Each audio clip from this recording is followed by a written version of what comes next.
মানুষ মননশীল প্রাণী। মনে যে স্থিত সেই মানুষ। অর্থাৎ মন, প্রাণ, আত্মা, দেহ এগুলোর সমন্বয় হচ্ছে মানুষ। মনকে যা ত্রাণ করে তাই হচ্ছে মন্ত্র। তো আমরা আমাদের মনের কতটুকু খেয়াল রাখি, আমরা আমাদের মনকে কতটুকু সঠিক পথে পরিচালিত করি। আমাদের মন আমাদের শরীরকে পরিচালিত করে, আর আমাদের মনকে পরিচালিত করে আমাদের আত্মা, আমাদের প্রেরণা, আমাদের উৎসাহ, আমাদের যে অন্তর্নিহিত সত্য, সে অন্তর্নিহিত সত্যটা কি চাই এবং আমরা কি চাই। আমরা আমাদের যে স্ব অধীনতা, নিজেদের ভিতরকার যে শান্তি, নিজেদের ভিতরকার যে প্রকৃত উদ্দেশ্য, তার পথে কতটুকু এগোচ্ছি, এটা নিয়ে আমরা কতটা চিন্তা করি। আমরা যদি মহান গ্রন্থগুলো পাঠ করি, সেখানে আমরা দেখতে পাবো যে আমাদের জীবন পথে কোন পথে চলতে হবে, আমাদের কমপ্লিট কোড অফ লাইফ, আমাদের জীবনের সঠিক উদ্দেশ্য, সঠিক কর্মযোগ, সঠিক আমাদের যে পথ সেটা কি। আমরা চারপাশের আওয়াজ, চারপাশের শোরগোলে আমাদের পথের রেখা ভুলে যাই। আমাদের জীবনের লক্ষ্য হয়ে দাঁড়ায় অন্যজনের অনুকরণ করা, অন্যজনের নকল করা। কেউ এটা করছে তো আমিও করলাম, কেউ এটা পড়ছে তো আমিও পড়লাম, কেউ এটা দেখছে তো আমিও দেখলাম, কেউ এইভাবে টাকা অর্জন করছে তো আমিও এইভাবে টাকা অর্জন করব, কেউ এইভাবে টাকা ব্যয় করছে তো আমিও এইভাবেই টাকা ব্যয় করব। এইভাবে আমাদের জীবন কাটে। কারো একটা সন্তান তো আমারও একটা সন্তান। একটা সময় দেখা গেছে কারো ৫টা ৬টা সন্তান, অন্যদের দেখা দেখি তারও ৫টা ৬টা সন্তান। অর্থাৎ নিজের ভিতরকার যে বা নিজের ভিতরকার যে আত্মা, সেই আত্মার চেতনা দিয়ে পথ চলা, আত্মার আলো দিয়ে পথ দেখা, এই পথে মানুষ কিন্তু খুব একটা এগোয়নি। বেশিরভাগ মানব সভ্যতার বেশিরভাগ ইতিহাসটাতেই সেই কথা বলা হচ্ছে। অন্যের দেখাদেখি মানুষ কাজ করেছে বা অকাজ করেছে।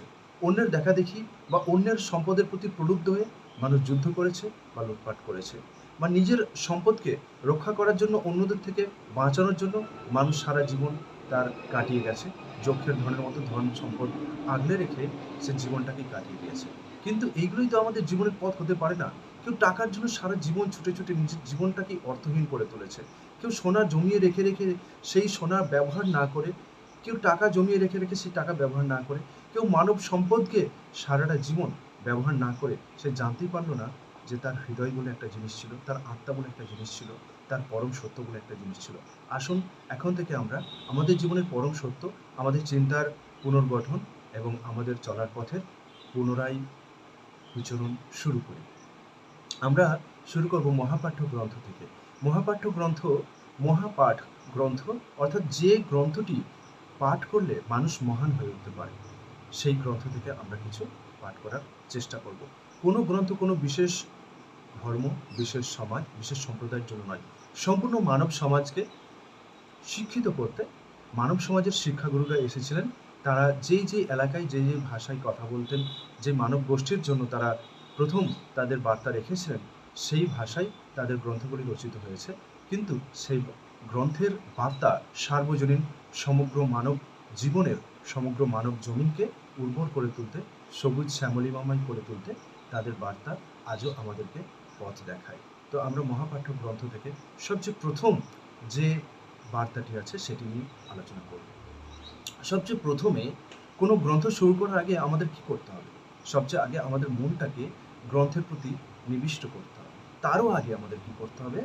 মন যে যে ভুল পথে চালিত হয়, মনকে যারা ডিস্ট্রাক্ট করে, মনকে যারা বিভিন্ন দিকে ছড়িয়ে দেয়, বিভিন্ন দিকে বিক্ষিপ্ত করে দেয়, বিভিন্ন দিকে নিক্ষিপ্ত করে দেয়, বিভিন্ন দিকে অবদমিত করে দেয়, বিভিন্ন দিকে মনটাকে টেনে নিয়ে যায়, আকর্ষিত করে, সেইখান থেকে মনটাকে প্রথমে ছাড়িয়ে আনতে হবে, মুক্ত করে আনতে হবে। কোনো ছলচাতুরি, কোনো বাধা বিপদ, কোনো ট্র্যাপ বা জাল বা ফাঁদে মনটাকে পড়তে দেওয়া চলবে না। কারণ মন নিয়ন্ত্রণ যদি করতে পারি, তবেই আমরা আমাদের শরীর নিয়ন্ত্রণ করতে পারব। মন এবং শরীর দিয়ে আমাদের হ্যাবিট বা অভ্যাস নিয়ন্ত্রণ করতে পারব, এবং আমাদের অভ্যাস নিয়ন্ত্রণ করতে পারলে আমাদের চরিত্র নিয়ন্ত্রিত হবে। শুধু আমাদের চরিত্রই তখন নিয়ন্ত্রিত হবে না, আমাদের ব্যক্তি জীবনকে নিয়ন্ত্রিত করতে পারলে আমাদের পারিবারিক জীবন, সামাজিক জীবন এবং দেশজ জীবন আমাদের উন্নত হবে, এবং একটা সুন্দর সভ্যতা আমরা তৈরি করতে পারব। তাই আমাদের মননের চর্চা এই মহাপাঠ্য গ্রন্থ থেকে শুরু করছি। মহাপাঠ্য গ্রন্থের প্রথমে কি বলা হয়েছে? যে নিজেকে সমস্ত ডিস্ট্রাকশন থেকে, সমস্ত বিভ্রান্তি থেকে, সমস্ত ছন্নছাড়া অবস্থান থেকে মনটাকে প্রথমে মুক্ত করে আনতে হবে। তারপরে মনটাকে যখন আপনি মুক্ত করে নিলেন, তারপরে আপনি সত্যের স্মরণ নিলেন। শুধুমাত্র সত্য ছাড়া আপনি আর কিছু গ্রহণ করবেন না। শুধুমাত্র সত্যের দিকে ছাড়া আপনি কোনো দিকে বিচরণ করবেন না। শুধুমাত্র সত্যের বার্তা ছাড়া আপনার কানে অন্য কিছু প্রবেশ করবে না। শুধুমাত্র সত্যের দৃশ্যাবলী ছাড়া আপনার চোখে আর কিছু ধরা পড়বে না। শুধুমাত্র সত্যের আকাঙ্ক্ষা ছাড়া আপনার হৃদয়ে আর কোনো সুর, কোনো তাল, কোনো লয়, কোনো গান স্পর্শ করবে না, প্রবেশ করবে না। শুধুমাত্র সত্যের পথেই আপনার পা দুটি এগিয়ে চলবে। শুধুমাত্র সত্যের কল্যাণের কাজেই, মহতের কাজেই আপনার হাত দুটি অগ্রসর হবে। শুধুমাত্র সত্য, ন্যায়, পরায়ণতাই আপনার চরিত্রের ভূষণ হয়ে উঠবে। আপনি মানুষও, সত্যিকার মানুষে পরিণত হবেন। তারপরে এই মহাপাঠক গ্রন্থের বাণীতে কি রয়েছে? যে সমস্ত প্রশংসা, সমস্ত কৃতজ্ঞতা, সমস্ত প্রশংসা, কৃতজ্ঞতা, সমস্ত আপনার অনুভূতি সবগুলো এক জায়গায় সেই সত্যের প্রতি, সত্যের পদতলে, সত্যের চরণে নিবেদিত হবে, অন্য কারো চরণে নয়। আপনি যদি কৃতজ্ঞ হন, কার প্রতি কৃতজ্ঞ হবেন? আপনি কোনো মানুষের প্রতি কৃতজ্ঞ হবেন, আপনি কোনো পশুর প্রতি কৃতজ্ঞ হবেন, আপনি কোনো সিস্টেমের প্রতি কৃতজ্ঞ হবেন, আপনি কোনো প্রোডাক্টের, কোনো জিনিসের, কোনো খাবার, অন্ন, বস্ত্র, সংস্থানের প্রতি কৃতজ্ঞ হবেন না। আপনি সত্যের প্রতি কৃতজ্ঞ হবেন, আপনি আত্মার প্রতি কৃতজ্ঞ হবেন, আপনি মহান আত্মার প্রতি কৃতজ্ঞ হবেন। আর কৃতজ্ঞ হওয়ার মানে একটাই, যে আপনি কোনো জিনিস পাবার জন্য অন্যের প্রতি কৃতজ্ঞ হওয়া মানে যিনি প্রকৃতপক্ষে এগুলো আপনাকে দিয়েছেন তার প্রতি অকৃতজ্ঞ হওয়া, তার প্রতি অমনোযোগী হওয়া, তাকে উপেক্ষা করা, তাকে অবহেলা করা। আপনার এই যে শরীর, পঞ্চ ইন্দ্রিয়, চক্ষু, কর্ণ, নাসিকা, জিহ্বা, ত্বক, এগুলো আপনাকে কে দিয়েছে? এগুলোর সাহায্যে আপনি কোনো জিনিসের স্বাদ নিতে পারেন, কোনো দৃশ্যের প্রতি আপনি মনোযোগ দিতে পারেন, আপনি কোনো বিষয়কে ভাবতে পারেন, আপনি কোনো জিনিসের স্বাদ নিতে পারেন। এইভাবে যে আপনি পঞ্চ ইন্দ্রিয় থেকে আপনার জীবনের নানা রকম রূপ, রস, গন্ধ, স্বাদ নিচ্ছেন, এটার জন্য আপনি কাকে তৃপ্তি জানাচ্ছেন, কাকে কৃতজ্ঞতা জানাচ্ছেন, কাকে ধন্যবাদ জানাচ্ছেন? আপনি দেখুন, কোনো খাবার ভালো হলে যে রাঁধুনি তাকে আমরা ধন্যবাদ জানাই। কিন্তু সেই খাবার যে ইনগ্রিডিয়েন্ট, সেই যে খাবারের মশলা, সেই যে খাবারের চাল, ডাল, তেল, নুন থেকে শুরু করে মশলাপাতি, এগুলোর জন্য আমরা কাকে ধন্যবাদ দিই? যে রান্না করেছে তাকে? না যে এগুলো উৎপাদন করেছে তাকে আমরা দিই? যিনি এগুলো আমাদেরকে দিয়েছেন, যিনি এগুলো আমাদেরকে থরে থরে সাজিয়ে দিয়েছেন আমাদের সুস্বাদু জীবনের জন্য, তাকে কি আমরা মনে রাখি? যিনি এত কিছু দিয়েছেন, যার সন্নিবেশে আমাদের জীবন এত সুন্দর, তাকে কি আমরা মনে রাখি? এবং আমরা কাউকে দেখতে খুব সুন্দর হলে লোক তাকে প্রশংসা করে যে তুমি খুব সুন্দর, তোমাকে অনেক ধন্যবাদ, তোমাকে আমরা অনেক করে চাই।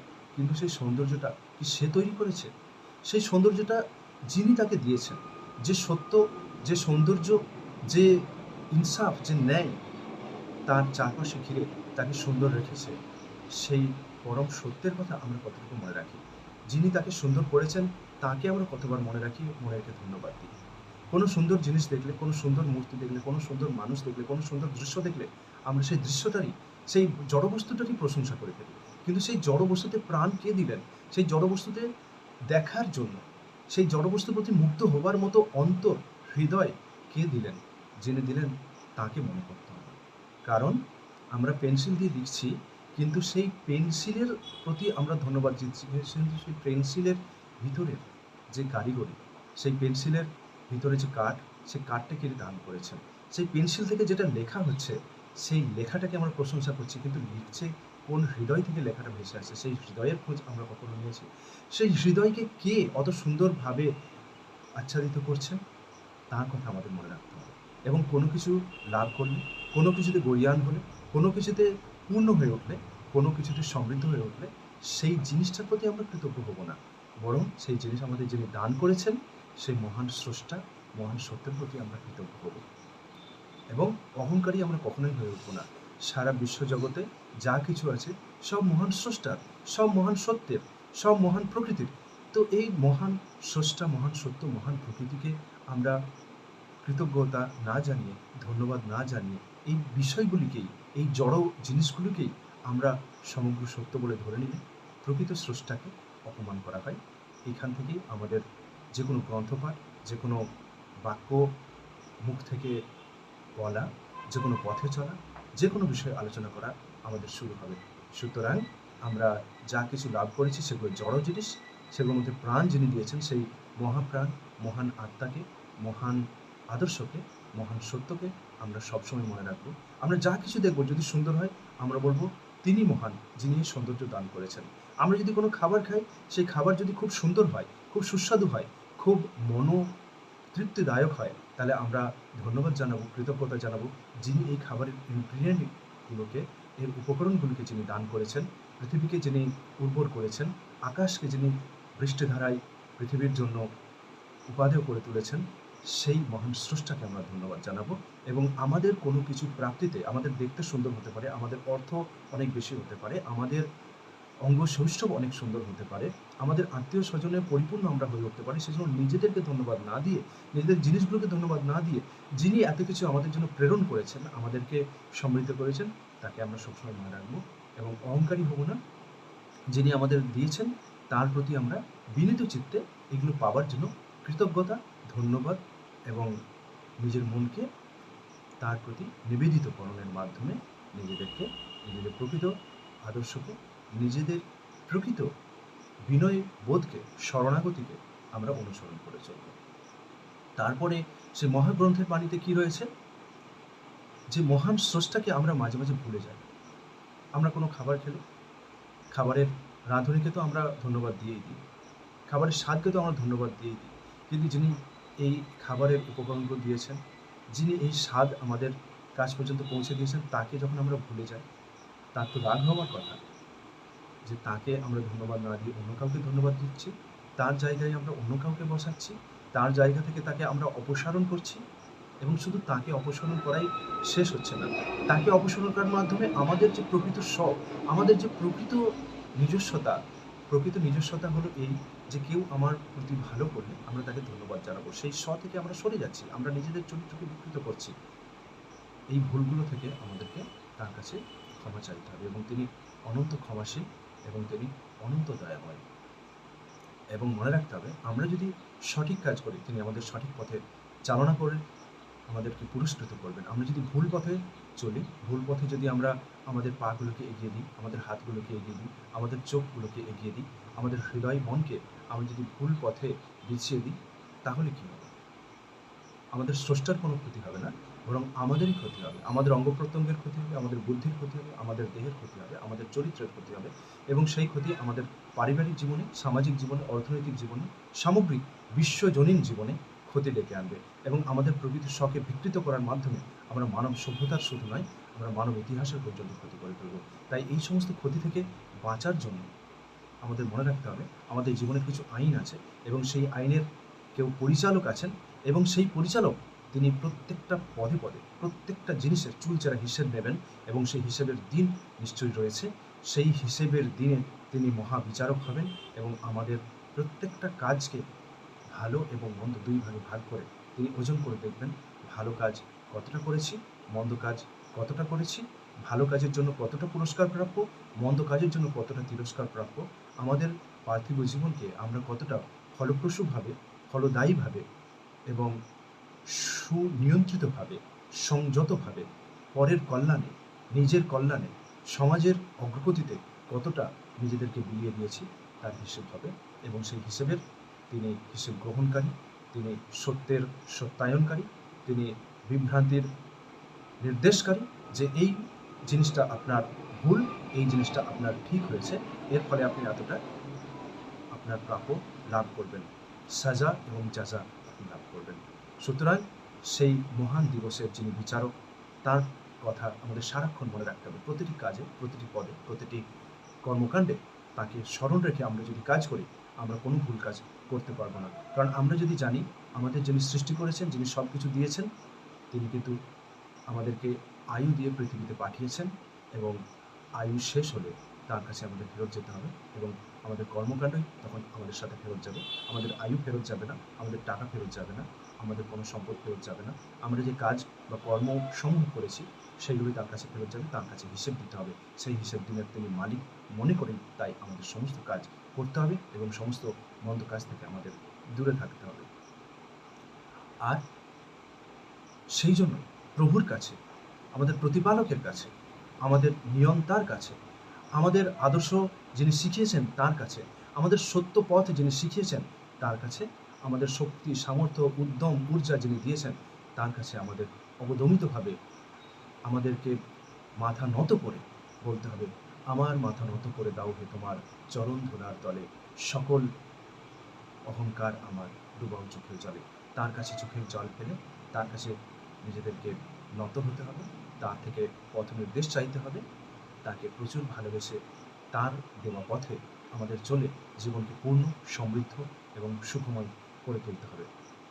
এবং তার কাছে প্রার্থনা করতে হবে যে হে প্রভু, হে সত্য, হে মহিমাময়, আমাদেরকে সঠিক পথ দেখাও, আমাদের সঠিক পথে পরিচালনা করো, আমাদেরকে সঠিক পথের পথিক বানিয়ে দাও, আমাদেরকে ভুল পথে চালিত করো না, আমাদেরকে বিভ্রান্তির পথে চালিত করো না, আমাদের জীবন যেন মিছে পথে বিভ্রান্ত হয়ে হাঁটতে হাঁটতে, ছুটতে ছুটতে, গোলক ধাঁধায় ঘুরতে ঘুরতে, অন্যের মতো নকল করতে করতে জীবন যেন আয়ুক্ষয় হয়ে নষ্ট না হয়ে যায়। আর বলা হয়েছে, সে মহাগ্রন্থ কি বলছে? আমাদেরকে সঠিক, সরল, সোজা পথ দেখাও। অর্থাৎ ন্যায় করতে হবে তো করতে হবে, কোনো বাঁকা পথে ন্যায়ের নাম করে অন্যায় যেন না করে ফেলে। মানুষের ধর্ম, মানব ধর্ম পালন করতে হবে, অর্থাৎ ন্যায়, ক্ষমা, দয়া, স্নেহ, প্রেম, এই জিনিসগুলো আমাদের জীবনে আনতে হবে। কোনো বাঁকা পথে, ভুল পথে গিয়ে অন্যায়, হিংসা, ঘৃণা এগুলোকে জীবনের স্থান না দিয়ে ফেলি। এবং আমাদের যে রিপুগুলো রয়েছে, কাম, ক্রোধ, লোভ, মোহ, মদ, মাৎসর্য, এগুলোর আধিক্যে, এগুলোর বিষে, এগুলোর জাহারে আমাদের জীবন যেন বিষাক্ত না হয়ে ওঠে, সেই জন্য তার কাছে আমরা যেন প্রার্থনা করি এবং আমাদের জীবনকে এই সমস্ত মন্দ জিনিস থেকে যেন আমরা দূরে সরিয়ে নিই। আমরা যেন এই মন্দ জিনিসগুলো করে যাব, অথচ এগুলোকে ভালো ভালো নাম দিয়ে বলবো আমরা তো সঠিকই করছি। অন্যায় কথা বলবো, কিন্তু বলবো এইটাই হচ্ছে ন্যায়। অন্যায় পথে চলবো, কিন্তু বলবো যে এটাই ন্যায়। আমরা মিথ্যা পথে চলবো, অথচ বলবো এটাই সত্য। আমরা ভুল মানুষকে সমর্থন করব, অথচ বলবো ইনিই মহান মানুষ। আমরা মহান মানুষকে বিপদগামী করে তুলব, আমরা মহান মানুষকে অত্যাচার করব আর বলবো যে উনি মহান মানুষ নন, উনি অন্যায় মানুষ, তাই ওনাকে আঘাত করেছি। এই যে সত্যকে বিকৃত করে নিজের কাম, ক্রোধ, লোভ, মোহ, মাৎসর্য এই পথে চলা এবং এগুলোকেই সত্য বলে ঘোষিত করা, এটাই হচ্ছে সোজা পথ থেকে বেঁকে গিয়ে, সরে গিয়ে, পিছিয়ে গিয়ে, বিভ্রান্ত হয়ে, পতিত হয়ে, বিচ্যুত হয়ে অন্যায় পথে চলা এবং অন্যায়কেই ন্যায় নাম দিয়ে দেওয়া। এখান থেকে যেন আমরা বাঁচি। আমাদের হৃদয়ের আহ্বান, আমাদের আত্মার আলো এবং আমাদের মহান আত্মার দেখানো পথ যেন আমাদের সোজাসুজি দেখতে পাই আমরা এবং সেই পথে আমরা চলি এবং আমাদের যেন ভুল পথকে আমরা সঠিক পথ বলে বিকৃতভাবে না উপস্থাপন করি। এটা আমাদের সবসময় সে মহান সত্যের কাছে প্রার্থনা করতে হবে। সোজাকে সহজভাবে গ্রহণ করতে হবে, সোজাকে বাঁকিয়ে গ্রহণ করা হবে না এবং অন্যায়কে সোজাভাবে অন্যায় বলতে হবে। অন্যায়কে বাঁকিয়ে চুরিয়ে ন্যায় বলে ঘোষণা করে তার প্রতি অবনমিত হওয়া যাবে না, তার প্রতি আকর্ষিত হওয়া যেন আমরা সেই পথ থেকে দূরে থাকি। আর কাদের পথ আমরা গ্রহণ করব? পৃথিবীতে নানা মুনির নানা মত।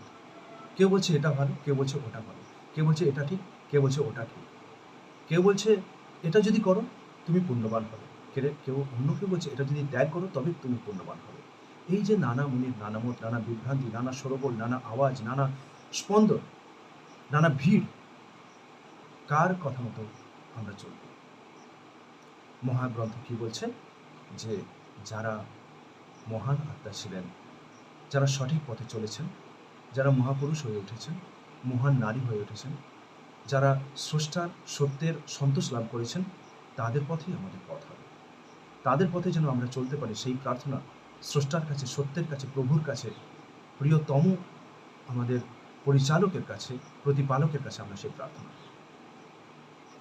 আর যে পথ বিভ্রান্তির পথ, যে পথে মানুষ পিছলে যায়, যে পথ বিষাক্ত পথ, যে পথে মানুষের শরীর, মন, সমাজ, দেহ, বিশ্ব কলুষিত হয়, বিষাক্ত হয়ে ওঠে, মানব সভ্যতার পতন হয়, মানব জীবনের পতন হয়, মানব সমাজ খণ্ড বিখণ্ড হয়ে যায়, মানব জীবন, মানব পরিবার যেখানে বিষাক্ত হয়ে ওঠে, খারাপ হয়ে ওঠে, সেই পথ থেকে যেন আমরা দূরে থাকতে পারি।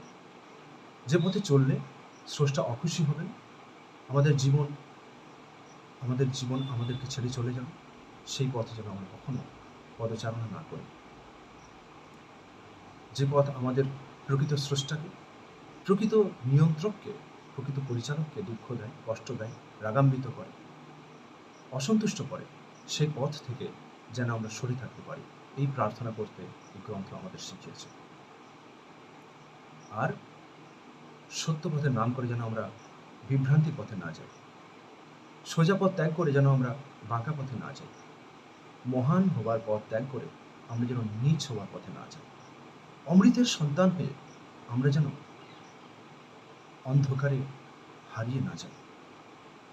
আমরা যেন স্রষ্টাকে মনে করে, স্রষ্টাকে হৃদয়ে রেখে, সত্যকে জীবনের চালিকা শক্তি করে এগিয়ে গিয়ে এই জীবনকে পূর্ণ করে তুলতে পারি, সেই প্রার্থনা স্রষ্টার কাছে করতে বলা হয়েছে। চিত্ত যেথা ভয়শূন্য, উচ্চ যেথা শির, জ্ঞান যেথা মুক্ত, যেথা গৃহের প্রাচীর, আপন প্রাঙ্গণ তলে দিবস সর্বরী, বসুধারে রাখে নাই খণ্ড ক্ষুদ্র করি। জ্ঞান যেথা মুক্ত, সত্য যেথা হৃদয়ের উৎসমুখ থেকে উচ্ছ্বসিয়া ওঠে, এই যে পথ, এই যে মহান রাস্তা, এই পথের পথিক যেন আমরা হয়ে উঠতে পারি স্রষ্টার কাছে, সত্যের কাছে, সমগ্র দেহ মন জুড়ে, এই প্রার্থনা, এই কামনা। পরবর্তীতে অন্য একটি বার্তা নিয়ে, মহাগ্রন্থের বাণী নিয়ে আপনাদের কাছে আসবে। ধন্যবাদ।